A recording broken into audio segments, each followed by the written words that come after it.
one of a number that I give. And I've given it around the state, but I love home games, as everybody does. I consider this one here in Northeast Florida. And I have to use the words cautiously, the nation's oldest port, because I know we're very close to Mayport, and I'm sensitive to their vintage as well. But tonight we're going to talk about Florida's fleet. And I'm going to argue that it is the most important maritime chapter. If you have to single one thing out, which I don't think is fair, but we do it all the time for the sake of the superlative. If you single out one chapter in Florida's maritime history, what's the most important one? A lot of folks would say it's the landing of Pedro Menendez, or the sighting of La Florida earlier on in 1513. But I would say that the chapter that involves the most amount of people, generates the most amount of income, involves the most amount of countries, states, Florida locales, and has the greatest global impact, that is the building of Florida-style shrimp boats here in St. Augustine, in Jacksonville, in Mayport, Fernandina, and a few other places. So, with that, I work at the Lighthouse down in St. Augustine. Who's visited? Most of us, thank you. We have a brand new research center that we built, 2 years ago, it seems like last month, that houses our research archaeological division called LAMP, the Lighthouse Archaeological Maritime Program.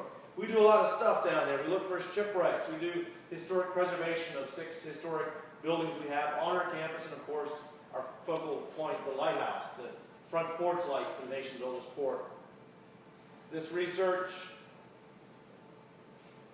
we're moving through here, has been also sponsored by the Florida Humanities Council, and they have a speaker series that around the state throughout the year you can go hear research that's been done by people here in Florida, and it's broadcast basically through funds generated by the Humanities Council. It's a wonderful way of getting scholarly work out there in the public. To understand the concept of the Florida-style shrimp boat, or the Greek-style shrimp boat, because that's going to be the focal point of this whole industry. It's the thing that we are known for, the thing that would stay here. It's our value-added product that would drive the commercial shrimping industry forward. And I'm not here to give a history on the commercial shrimping industry, but I should say a little bit about it. And that it started here in Northeast Florida for the United States. Today it is the highest value commercial shrimp or commercial fishery that we have.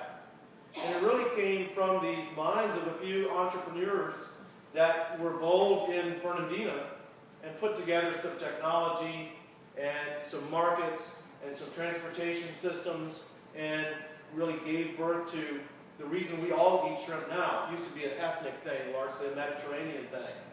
And so if you were in Des Moines in 1915, you had no idea what a shrimp was outside of the smallest kid on the block. So Northeast Florida is going to change that. And the tool that we use to change that is the Florida-style shrimp boat. To understand that vessel, though, you have to go to the old world, specifically to the Aegean Sea, the wine dark sea, over here in the kind of the dead end of the Mediterranean. Specifically to the Kalimnos, and I don't mean that pejoratively, the eastern end, not the dead end. The eastern end of the Mediterranean, the Dodecnese Islands, the 12 islands from which many Greek families would immigrate in the late 19th and early 20th century. Let's take a step back. You'll note that this part of the world is dominated by what?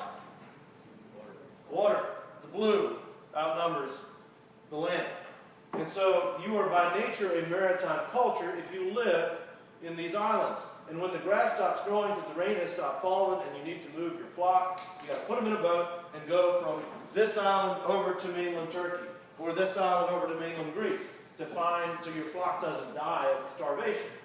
Which means that you can't wait necessarily for good weather, good sailing weather, so you have to build a boat that will take these conditions. And we're talking about the age of Odysseus and the Byzantine Empire, and of course the conquests of the Mediterranean have had to take advantage of this, and it can be a very rough part of the sea. Yes, sir? Is this a direct connection to the Menorcan migration?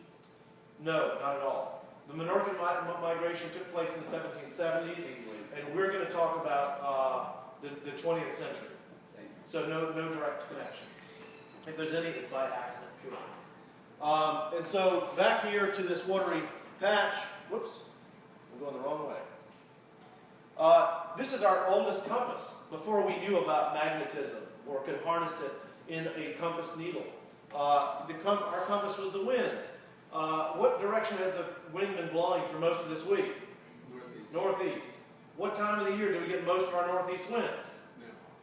Yeah, late winter, early spring. March in like a lion, this year maybe out like a lion. And so this is the old compass, the anemoy, the winds. And we're going to focus on the meltemi, the wind that blows from May to September. And it blows straight down the Aegean, makes it for crappy sailing conditions. But again, if you have to move from island to island, which people do, you need this boat, or one like it, a trawler, or a kaiki. And you'll notice that it's got a sharp front end and a sharp stern. It's a double-ender boat. She'll take a following sea well. You can build them from 8 feet up to 80. Here's a larger version of a cargo ship taken this picture was about 1921 or so, I think in Rhodes. And so that is what is in the mind of Greek immigrants when they arrive here in Florida. Now, many people trip, partially correctly, when they think of Greek in Florida. What is the next logical place to think of? Tarpon Springs. That's where all the Greeks are in Florida, right? And that's where many of them are. But there were a number of Greek families that were on their way to Tarpon Springs, were finding a new place here in Florida, and stopped right here in northeast Florida, in Fernandina, and in St. Augustine, largely in Fernandina. And so they brought with them these concepts of Aegean boats. They brought with them, of course, the sponging industry. And so when you think of Greeks' boat-building tradition, you think of these boats, the sponge boats over in Tarpon Springs. You can't get more Greek than those boats. I mean, these are Mediterranean boats. That is the bow of the kaiki. The trawler. And I'm told that's a Byzantine word, pardon me, that basically means curved face or curved front. And you see that big curved bow stem. So, those boats are indeed Greek boats, but the Florida-style trawler, or the Greek trawler, that's really is what's going to be the backbone, the underpinnings to our big chapter we're here to talk about. So the early shrimping industry needed boats. In 1912 or so, when Mike Salvador went out with a little otter trawl and a little boat with a little engine in it to put these pieces of technology together and drag something in the sloughs of Fernandina, Nassau County, he didn't have a purpose-built shrimp boat. He borrowed one and adapted it. So lots of people did that for the first really 10, 20 years. But the first decade was almost entirely other boats that were adapted to become shrimp boats. So they're not purpose-built. So these proto-trawlers, as we'll call them, looked a lot like this. They were a hodgepodge of cruising boats and other working boats, and of sailboats, of schooners and ketches, and not as big as a brig, but all sorts of stuff was put to sea. So this is Captain Salvatore Bersaghi aboard the Mount Etna circa 1912. A little one-banger engine was dropped down that thing, a sort of arm breaker that you probably learned to loathe. But nonetheless, it would drag behind it a net. Inshore fishery predominantly early on. These little boats were not meant to go out to sea, and where are you going to put the ice? How do you keep your catch fresh? But nonetheless, this was taken in Fernandina. Yeah, this photo was loaned to us by the family, by his granddaughter. And so this was a largely inshore fishery that was still waiting for a market, because coastal people knew to eat shrimp, but folks in Gainesville didn't. Folks in Atlanta didn't. Folks in Pittsburgh and all the way up to Des Moines had no idea. So the early pioneers of the industry were working furiously to figure out how to get something that loses its quality almost instantly if you don't keep it very cold, how to get it to the ethnic markets in New York and Boston and Philadelphia, where there were lots of Italians and lots of Greek families that already knew how to eat shrimp. So that was their first challenge. These were their boats. They overcame that challenge and soon needed bigger boats like the Flower of Mary, 1923. You'll see the little nets here. And these are small affairs that go out for a day, maybe 2 days at a time. And I love one of the old quotes about this wheelhouse here, which is, with 1 foot nailed to the deck, you could sleep in the berth, steer at the helm, and cook in the galley. Cotton nets, you got to hang them up daily. Basically, when they're not being fished, you're cleaning them or drying them. Otherwise, they're rotting. So, This is St. Augustine's first shrimp boat. And it's a Sharpie. It's a horrible boat to drag a net with because it's flat bottomed. She was built as the Charlotte Case in Washington, North Carolina in 1904. And George Washington Corbett put her into service. Here she is, flat. I mean, the bottom of that boat is as flat as a stage. And of course, not deeply drafted, even with its centerboard down. When the boat tells the net to go somewhere, the net is indeed going to have as much authority where the boat goes as where the net goes. So she was fished one season and then put back into service more profitably, hauling the mail down to Summerhaven. And here are her lines. You can see the testament that she only drafted about 2 feet, right for the inshore. So it was one of those Greek immigrants, Mike Tiliakos, who I call the father of the Florida-style trawler.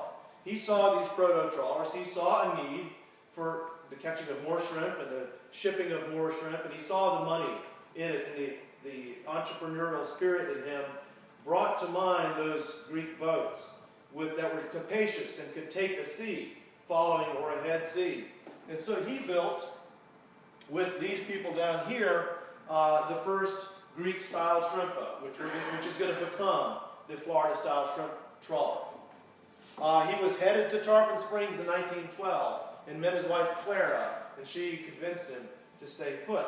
So, this is one of Tiliakos' boats. Now, the curved stem has disappeared momentarily.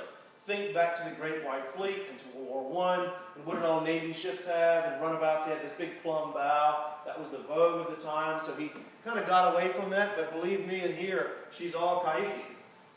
Round bottom, and that's going to differ from just about every other inshore boat you see in the southeast, because we built a whole lot of what they call knuckle boats, or hard chine boats, where the sides go down and then turn abruptly inwards. That's the chine, the turn, or the knuckle. These are round bottom boats. Very different, something you haven't seen here in Florida, unless it was foreign built, or in the 18th century. And here's a sponge boat. Still has the sharp stern, but we lose that here. And here is the Vagabond taken up at Gibbs Marine Railway on the St. Johns River. Thanks to the Depression, the Historic American Merchant Marine Survey, HAMS as we call it, went around putting out-of-work naval architects to work recording old wood boats and even some newer ones. And here she is, about 8 years old, being repaired here in Jacksonville. Here's another Tiliakos boat, still fishing, I believe, near Holden Beach, North Carolina. For audience participation and extra credit, what would be the sister ship to the Josie Whales? The Outlaw. So the Outlaw and Josie Whales, a 2-vessel fleet. She was for sale a number of years ago. 40,000 would have gotten her. And then Mike Tiliakos' son, Jimmy Dionis, adopted, kept the name originally from Santorini, Greece. Same area, had a boat building tradition, and started working for Tiliakos in 1919. That happened to be really the year that the Florida-style trawler was born. Because in St. Augustine, the Saris brothers are going to start building trawlers there. Same Greek boats in 1919. He was unique in that he was a self-trained naval architect. So we actually have some of the ship's lines, the vessel plans, if you will, of his boats that we've recorded, digitized, and even put them into some 3D CAD programs that even when all of his boats are gone, their form will still survive. And from those, you could build his boats. You could resurrect. I have to use that word carefully here. Those boats. And here are some of those lines. Now, St. Augustine, we haven't even talked about that yet, because Fernandina is really where it started. I have to be honest. But St. Augustine had better schools. And better schools attracted families actually, that had made some money during the 19-teens. And now they could afford good schools. And what do? December of 1922, they pick up the fleet, the family, the car, the dog, and the cat, everything with the hinges on the doors, and move the whole operation down to St. Augustine. The Versaghi family, the Poli family, and the Salvador family all come down to St. Augustine. It was probably Northeast Florida's, or St. Augustine's greatest coup, because we got that industry. It used to be that in 1918, the St. Augustine Evening Record would say, and I'll paraphrase, the great fleet has arrived from Fernandina and fished all day today in the river, it being too rough to fish offshore, and went south and came back with 500 boxes of fresh shrimp. We now had the fleet. And now we also have the need to replace wooden boats when they start needing repair and needing replacement. So the San Sebastian River starts looking like this during the 19-teens, 20s, and by the 30s, the river would be periodically choked with boats. The old adage was that kids could cross the river without having to use the King Street Bridge, sometimes by hopping from rail to rail. This postcard was printed, I think, from 1932 all the way up through the 60s. Hundreds of thousands of them were printed. We know that this is a post-war one because it says St. Augustine, Florida in the word overprinting. Here is the original photograph. If you can't read it, it says Benito Mussolini. So that immediately dates this photograph for us as being pre-war. This was actually about 1936 because this whole fleet took itself like a seed blowing on the wind and went to Patterson City, Louisiana. To Morgan City, Louisiana, and set down and grew roots. The St. John's Shrimp Company was not in Jacksonville, it was in Morgan City, Louisiana. And so this fleet went there. They were almost lined up, ready to depart. Why did they move? Looking for more, because the industry is being successful. So now they're starting to grow out, looking for other places to sell to, other places to catch shrimp. I mean, we've got vibrant shrimping grounds here, but it's only so big.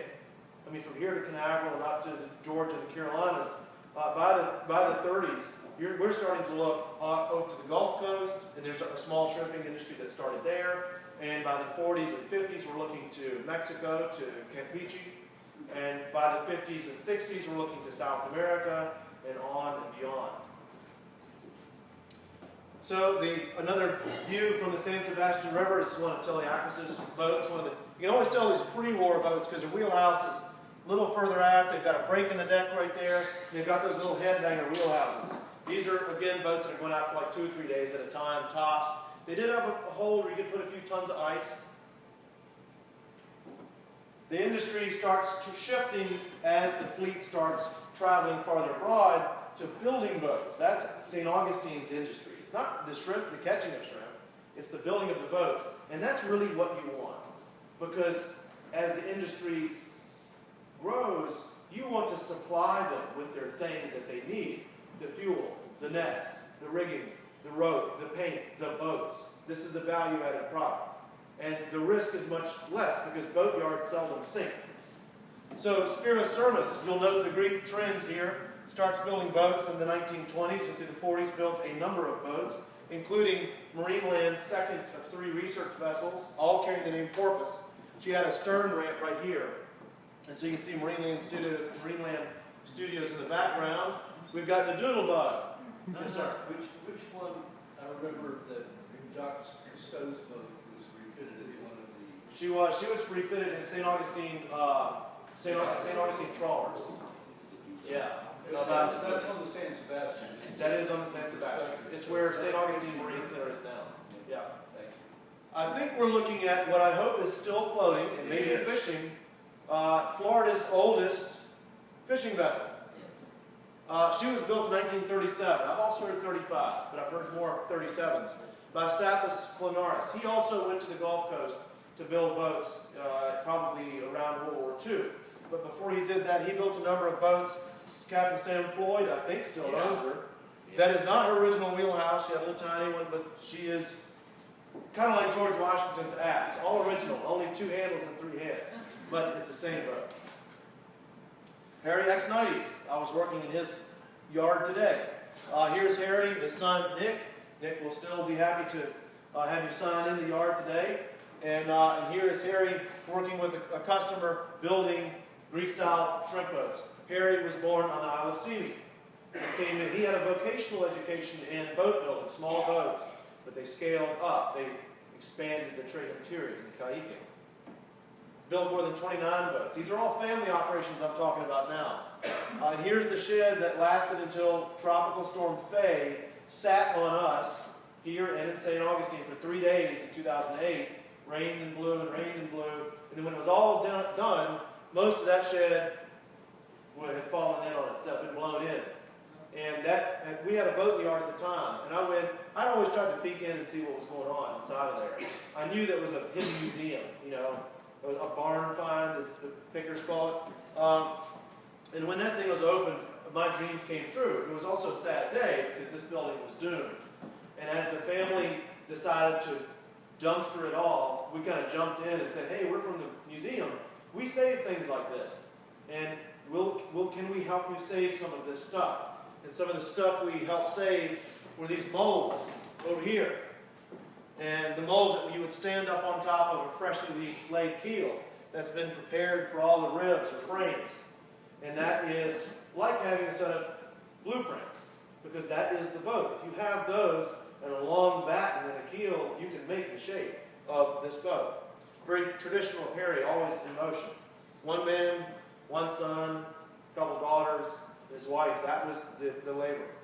The Saris family, they were the oldest, or started, not the oldest, but started the first in St. Augustine, 1919. This was their yard at the very end of their building when they sold to the Lanassa family about 68, 70. And they were responsible for about 130 boats. So you look at them, most of those were kind of towards the end. And here is Tony Saris on the left and Steve Saris on the right. And Steve passed away, I think, about 3 years ago. But certainly, and you can see their sign right there. A Saris owner, at Saris owner since 1919. And in the back, here's the Benito Mussolini again. We can't make her go away. In the back, there is the Saris building yard. And you can see a boat under construction there during the 30s. Note the steam whistle too, the Benito Mussolini. She was the head of the fleet, so I assume she would signal to the fleet with that. And here's one of the Saris boats, the breadwinner. She was the highliner for St. Augustine for a number of years. Everybody knew the breadwinner. And here she is in the Blessing of the Fleet, probably about 60, around 1960. Bridge Alliance in the background. If you wanted I'm paraphrasing now from folks what they told me, I wasn't there. If you wanted a Cadillac, you went to M&J. Canos and Seguiris, Milton and John boats, as they were known. And they were the Cadillac because they were planked with mahogany, and their fasteners were countersunk, and they were plugged over with wooden plugs, as opposed to just driving in a fastener, pounding it, and then puttying over, as most were. It's not a bad way to do it, but plugging is kind of a refined version of puttying over. Built a very good quality boat, lasted a long time. We don't know how many they built, but they built back here in the back. If y'all have been down to Hurricane Patty's restaurant on the San Sebastian, that's in the last surviving piece of the shrimp house, and that parking lot is where they built. In fact, the old marine waves are there, and that big oak tree that's there was the anchor for the winch for the marine waves. It was there yesterday. The Petrudis family built next to the X-90s, built out in the sun. That's a cruel thing to have to do, trying to keep wood straight in the sun, storing it out. They stack it vertically, but nonetheless, they built a number of boats during the 1960s. Shows you the interest in people getting into this. It wasn't just a Greek thing. There were some other families as well, but this is the banks of the San Sebastian, a whole bunch of boats that have never hit the water, just being built and launched, built and launched. So here we have the Vagabond, and this is what the Florida-style trawler, the old Greek boat, has become. She's grown up a bit. She's 60 feet long, holds an engine that cranks out about 200-300 horsepower, hold maybe 10,000-15,000 gallons of fuel, maybe 20-30 tons of ice, and she can sail down around Florida, maybe refuel in Fort Myers or Key West, and then sail down and fish in Campeche. Come back with a few bullets in the wheelhouse from the Mexican fishermen that we were taking their shrimp from. Or sail down to Guyana and fish there, never maybe even come back, just report. So in the 1950s, after World War II, we had this huge capability to produce things, like diesel engines, paint, marine products. And in the 40s, we were trying to figure out after the war where to put that capacity. And we put it in the farms, and we put it into other technology. We put it into fishing as well. The boys were back. We got our labor back. We fished all the way through the war because seafood during World War I and during World War II was never rationed. Or never, like, you know, meat and sugar and all that was never rationed because it doesn't take any fertilizer to make shrimp like it does corn. It doesn't take any wheat to make shrimp like it does, you know, something that eats wheat to produce meat. And so we kept the industry going. And the first person to really capitalize on that, first people, Claude May and Elsie Burke. 1943, not many people are starting companies in these United States that are making something other than bullets, bombs, or bombers, or tanks. But these guys built the first Desco boat, diesel engine sales boat, the M.A. Bolin, launched in October of 1943. And from 43 to 47, they built a shrimp boat factory. They picked from the concepts and the ideas and the technology that the Greek immigrants had brought and matured into an industry and built a factory. And so you can see they built 67 boats in only a few years. Where were they located? Well, we're going to get right to that because we're going to develop Desco now. Diesel Engine Sales Company in 1944 had 2 marine railways going and a number of boats that have been built that are being outfitted. You can see this one still doesn't have its rig on it. They started selling boats like gangbusters. And diesel engine sales, under the leadership of this man, did to shrimp boats and fishing boats what Henry Ford did to the automobile. Henry didn't invent the car. He'd already failed out in 2 or 3 companies by the time he invented or put together Ford Motor Company. And this was not his first company. And he'd been very successful working for, I think, GM up in Cleveland, GM Detroit Diesel. He came down looking to find a place to put Detroit diesels. And as anybody who's owned or built a boat knows, often the cost of the engine equals or exceeds the cost of the rest of the damn boat. And so, and sometimes as much as twice the value of the hull, you're right. And so you got to find places to put the capacity of World War II that otherwise would be idle. And so between 1947 and 1968, this man is responsible for 1,500 shrimp boats being produced in St. Augustine. You can see we've seized the value added. The shrimping industry continues to grow outwards, and we are now the Detroit of shrimp boats. This is what Desco looks like on the San Sebastian. In 1959, the yard behind there is Old Dixie Highway, Highway 1, and behind that is where there is a Winn-Dixie now and the West Marine in St. Augustine. We'll see an aerial shot of that shortly. And it wasn't every boat launching like a family yard that was exciting. Those were humdrum. They were doing those things every week. It was every 100th boat. And it got to be quite a thing. If you wanted to run for office in Florida, you better get thee to one of these launchings. Because the governor was probably going to be there. And a brace of senators and state representatives and maybe somebody from D.C. would show up. It was a big deal. Several 100 pounds of shrimp. Several hogs would give their lives nobly for these events. And thousands of people over the years showed up to a 100th boat launching. And here's number Miss 400, real original there. You can see the celebration of the capacity of production. Here is Governor Call Collins' daughter, Darby Collins, holding a model boat, the Mary Call Collins, named after her mother. Her father, the governor of Florida's hand on her shoulder. This was taken at Desco during the launch. The picture that was taken of her before that shows her being gifted a little gold medallion that's got the boat name on it, a little image of a shrimp boat. And then they handed her the boat model, and she's got a big smile on her face. She had a big, she didn't like the jewelry, she liked that shrimp boat, and would go on to be a great Florida preservationist. Here's Al Smith, head engineer, painting up number 700. And there's Ring standing in front of number 1300 that he's responsible. Of course, everybody here in the audience knows what he would go on to start and run, that the family is still running here in Northeast Florida. What is it?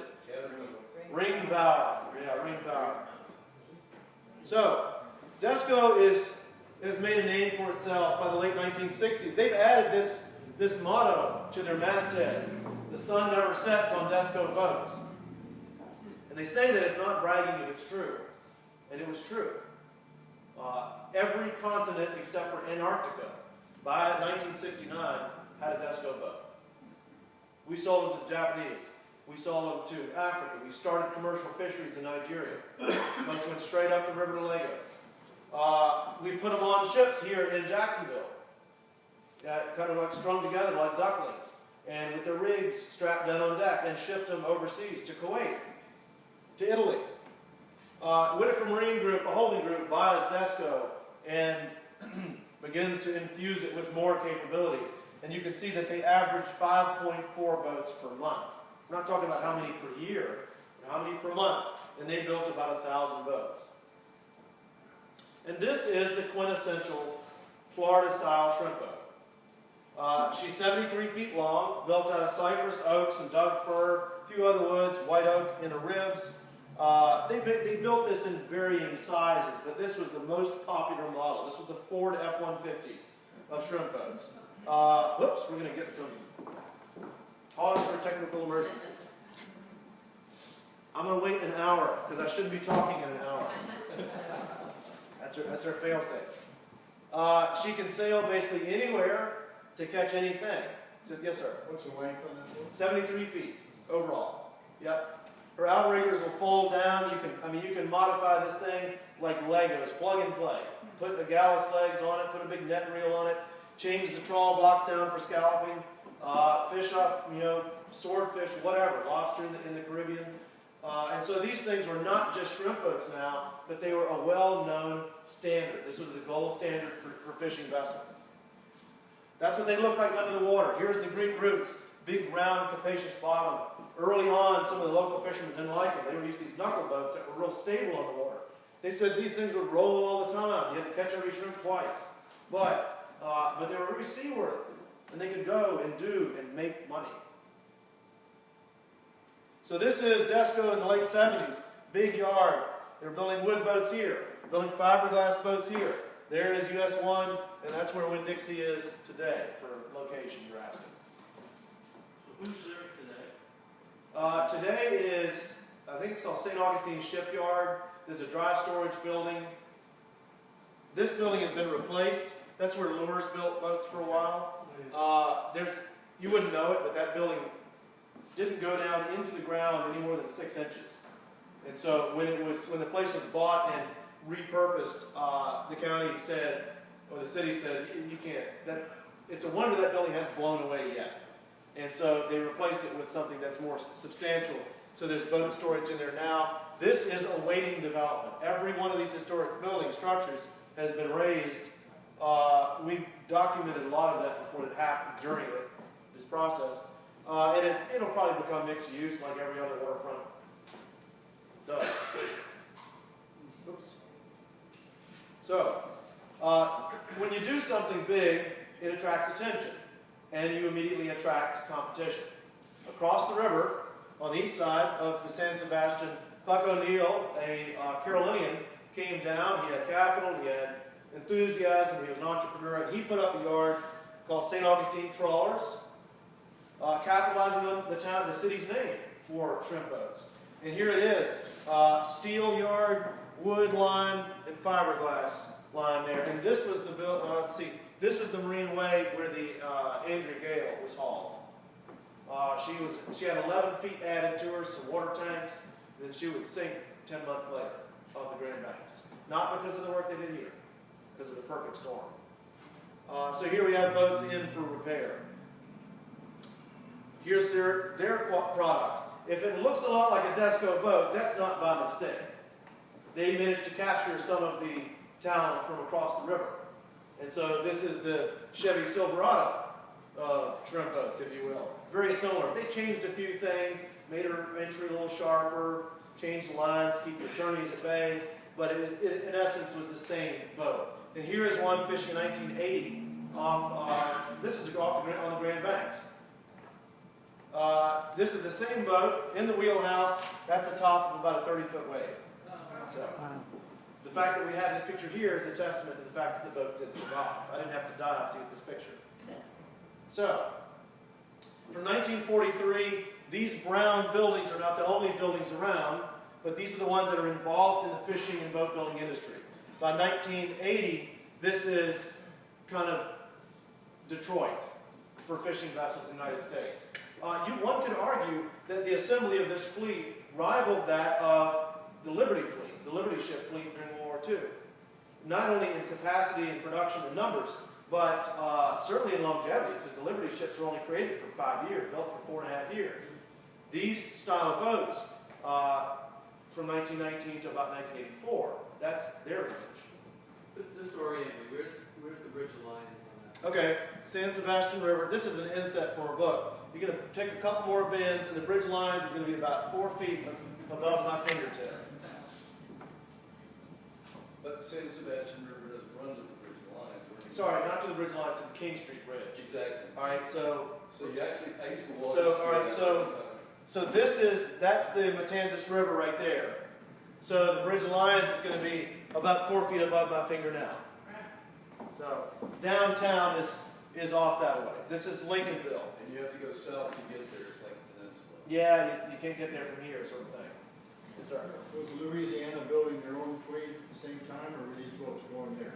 No, Louisiana started building boats, and they started building a lot of Greek-style trawlers. It was, number one, a lot of our builders moved over there, like Clonaris, Stathis Clonaris, and there was also mimicry. You know, why reinvent a wheel?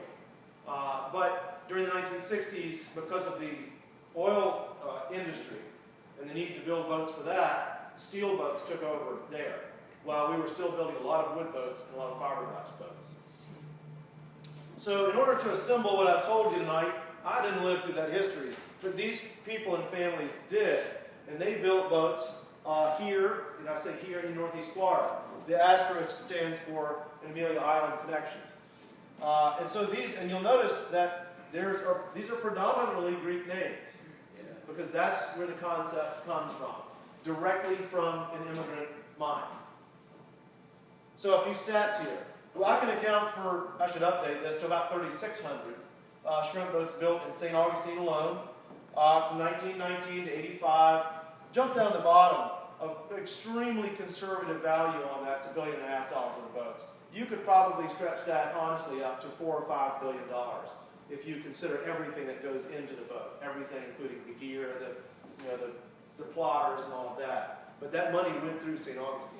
And probably impacted just about every lower 48 state when you think about where you're getting wire and trawl cable or trawl wire and winches, all of the stuff. It's coming from all over the place. Railroad cars of Douglas fir from Oregon and Washington State would come in weekly to supply Desco with keels. Railroad cars of oak would come in to supply Desco and St. Augustine trawlers with oak for framing, with the ribs. So how many do they build now? Zero. Zero. Yeah, we've turned off the tap. So the legacy from that, this is more of a St. Augustine slide. What's that? Where are we going to get our shrimp? Well, we'll get to that, because we're getting to dinner time too. So the legacy of this from St. Augustine really is the legacy of preservation. Many of the families that are still around St. Augustine that were involved in the shrimping industry, they certainly profited from it. And a lot of that money was reinvested in the community. And those of you that have been to St. Augustine, which I think all of us know, that we are known for history. We're kind of the Williamsburg of Florida. I'm from Virginia, so I can say that. But those of you that have owned or do own an old house know that it takes a heck of a lot of money to keep these beautiful old structures alive and telling their story. And so the riches from the shrimp boat building industry really pumped a lot of cash, a lot of capital into St. Augustine to keep it going. It wasn't just tourism. It wasn't just the railroad. It wasn't just farming out in Hastings. And so it's a really vital industry. And like I started off by saying, I really do think it's Florida's most impactful maritime chapter. Not its most important, but because it impacts every continent except for Antarctica. 23 countries around the world I know bought boats from us, or we shipped them boats under the Marshall Plan. Just about every seagoing nationality has at some point stepped foot aboard a Desco boat or eaten a shrimp or a fish that was caught by one. And so they still fish in Mayport, in St. Augustine, in Fernandina. Just about every major shrimping port will have a St. Augustine or Fernandina or Mayport built boat. to this day. So that is something that not many people in St. Augustine, Northeast Florida now know. So, so I'm here to remind folks that it happened, and it was big, and it's still important. So with that, I'm vulnerable to any questions you'll have. And I do want to point out these family names here, but more importantly, Ed Long, there's the doodlebug in the background. Ed knew this industry was in decline back in the 70s and the 80s, really in the 80s, and started collecting things from it, stories, photographs. In one case, he went dumpster diving into a dumpster to pull out about 4,000 pictures from Desco's building days. And today we have about 7,000 photos from between the Ringhaver family and Ed and other folks. And just about every shrimp boat that Desco built, we've got a picture of. So, so thanks to Ed. He kicked my butt to get me up on the stage to crow about this because we think it's important. Thanks for coming out, and I'm up for questions. You know, when I take my boat by Mayport all the time at the Coast Guard station and look at the shrimp fleet, there's a couple of boats there that look at least 70 to 80 feet, too big. Yep. Shrimpers. Where are they from? Are they steel hull, wood hull, whatever, you know? There's a mix of boats up there, depending on the day. Most shrimp boats now are between 70 and 90 feet. Any modern shrimp boat now is going to be built out of steel.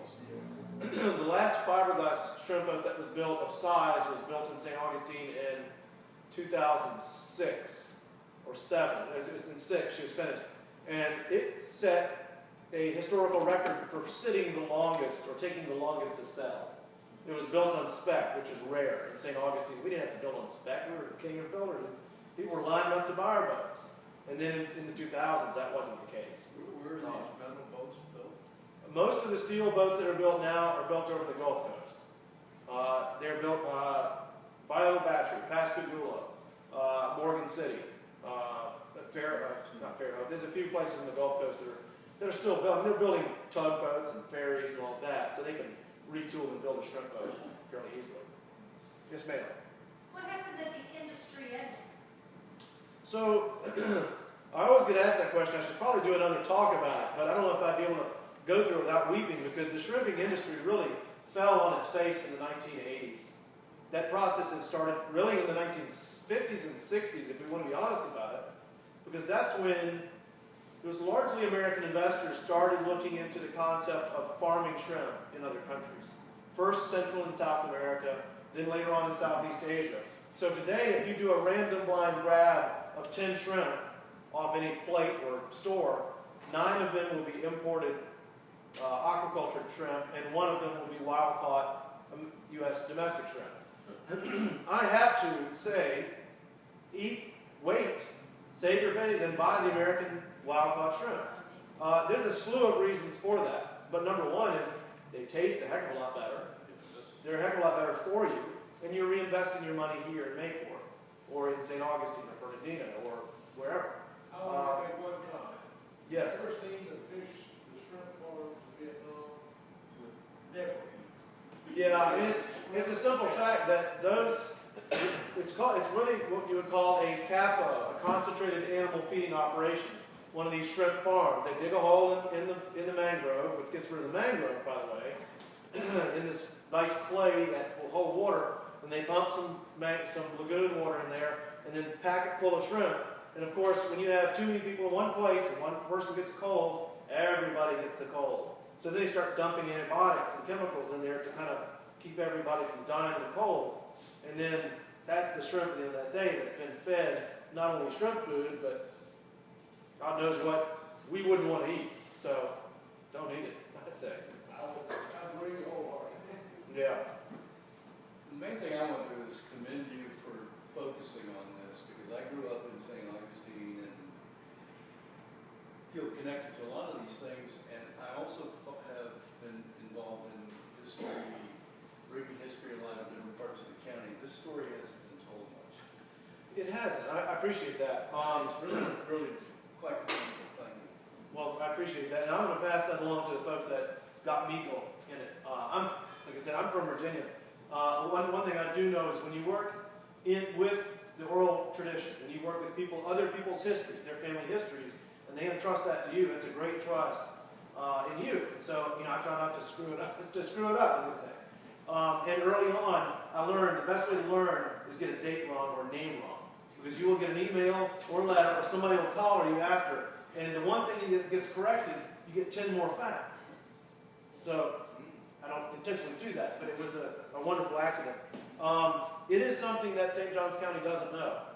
And as we have now, 250,000 people in the county, what percentage of those folks remember DESCO and all of that? So as this stuff dries up and blows away, we want to make sure that it doesn't. We published, may I borrow your book for a moment?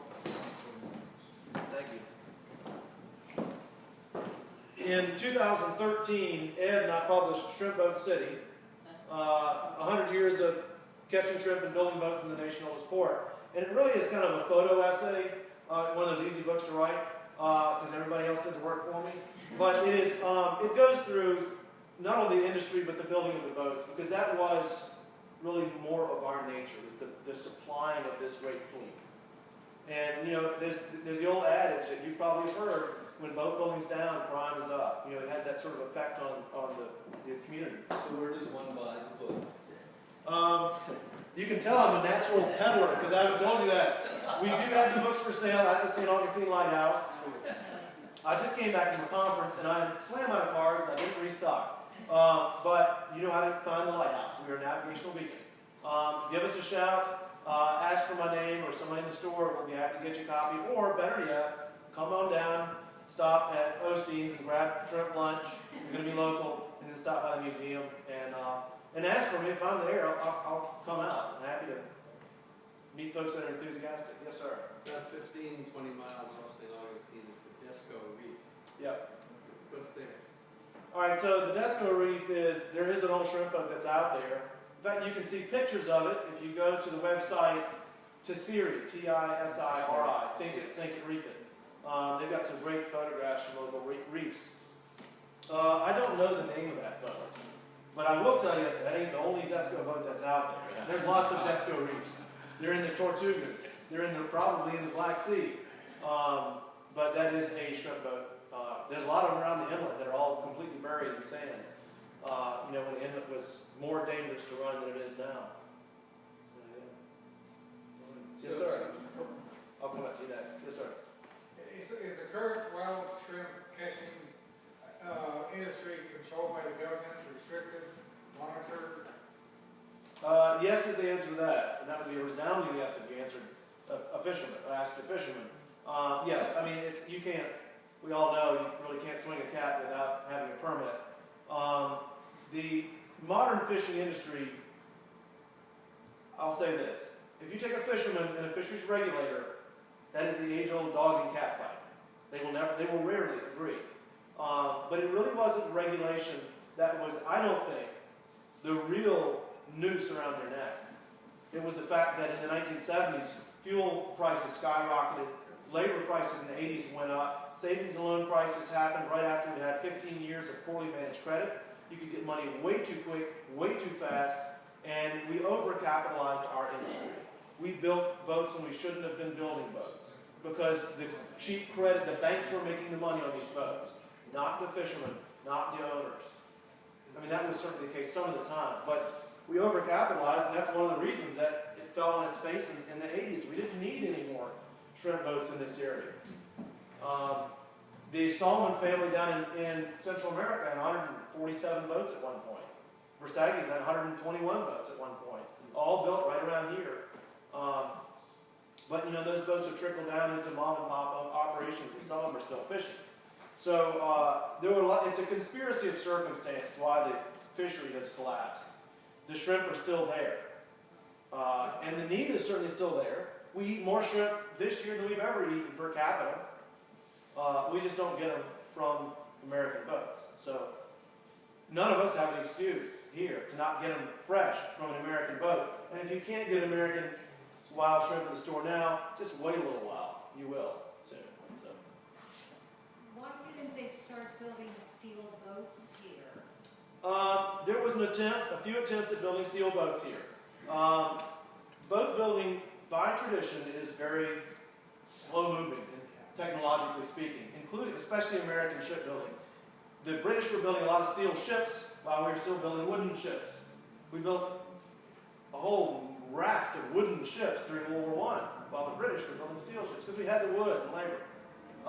It was tradition that partially drove that. The Gulf Coast started building a lot earlier on because the oil industry supplied the need for yards that through thick and thin, there was always the labor and always the yards there. Where, I think I'm going to get this right, where Beach Boulevard crosses the ICW on the southeastern corner, there's a high-rise set of apartments, is that right? All right, underneath those there used to be a shipyard. And they built a number of steel boats there, including one that's still sailing, Floridian Michelle, for Noah. Desco built 2 steel boats for the French. Funny thing is, when you build a wood boat, they're by nature very heavy. They're actually heavier than a steel boat. So if you try to do the same thing out of steel you just did with wood, you're going to end up with something that's almost too dangerous. They're really light and they're corky. And you end up having to dump concrete into them to make them ride like a wood boat. So it was kind of we stuck to our guns. The fiberglass boats were completely designed by architects for that material. And we brought in people from the yacht industry, from Columbia Yachts, Dick Valdez, and Kettenberg Marine in the 1960s to create the fiberglass boats. But glass didn't catch, or wood, steel didn't catch on here because the Gulf Coast had already capitalized on that and captured it. Pascagoula would go on to take our crown in shrimp building in the 1980s and 1990s to continue supplying shrimp boats, but that tap too has turned off. And it's about once every 5 or 6 years a shrimp boat will be built now. Yeah. So, all right. Well, thank you very much.